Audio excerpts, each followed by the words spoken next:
Now, if I said to you at home, fizzy drink, you probably think cola. If I asked you to draw me a picture of a pet dog, you'd probably create a beautiful image of a friendly golden animal with 4 legs and a tail. Now, if I said to you that this bike, this Sachs 650 Roadster, is a machine that most people would picture if you simply say motorbike, then you'd probably agree. It has a certain classical retro charm about it, and that oldie-worldy look is met in the middle by a combination of German and Japanese engineering. In short, it's simply one of those user-friendly motorbikes that doesn't put a foot wrong. Manufactured in Germany, the 650 Roadster benefits from a Suzuki 650cc single-cylinder power plant, delivering a learner-friendly 33 brake horsepower. You see, there's no protection from the elements, there's no screen and there's no fairing, so this bike is strictly limited to tootling around town, with maybe a few B-roads thrown in for good measure. You really wouldn't want to be flying down the motorway at 70 miles an hour on this now, would you? Around town, the bike performs very well, allowing you to take advantage of the torquey bottom end of the rev range.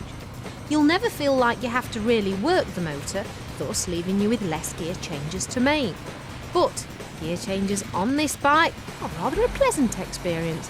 They in themselves are effortless, and you can swap cogs very smoothly without the severe clunkiness often associated with single-cylinder motors. Stopping shouldn't be a problem with that rather impressive 320mm disc up front, complete with 4-pot caliper. At the rear you'll find a single potter with a 220mm disc, and that should be just about enough to slow this baby down should one of those Volvo estates rear its ugly head from the local junction. Considering the bike's weight, fueled up and ready to go, stands at 169 kilos. We have a bike that's not heavy, but then again it's not light. It's not particularly fast, but it's not slow either. What we do have, though, is a bike that's not bad, but it's not great. Now, throw this in with German build quality and Japanese reliability, but you do have a fairly safe purchase. So, we can conclude that the bike's performance is adequate. But looking at it, it's aesthetically pleasing and it's well proportioned.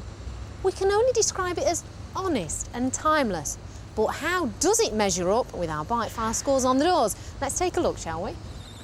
Performance, the Roadster earns itself 7 out of 10. It doesn't pretend to be a rocket ship, but handles surprisingly well. Comfort is where the Roadster scores another 7. The riding position is well thought out.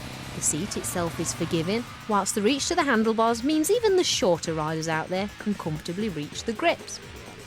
The Roadster scores high on build quality with a 9 out of 10. The Sachs has been put together with superb attention to detail. It feels solid and safe, as only you'd expect from the Germans. But how does the bike affect your pocket? Well, you see, these bikes aren't produced in large numbers, and considering the quality of the craftsmanship, $4,295 on the road isn't expensive. However, there are a few Japanese alternatives that are a little bit cheaper, but not much, so the bike scores 7 out of 10. And last but not least, street cred. The Roadster earns itself an 8 out of 10, surprisingly. You see, it scores rather well here because it has classical good looks and a dollop of chrome that make it rather appealing.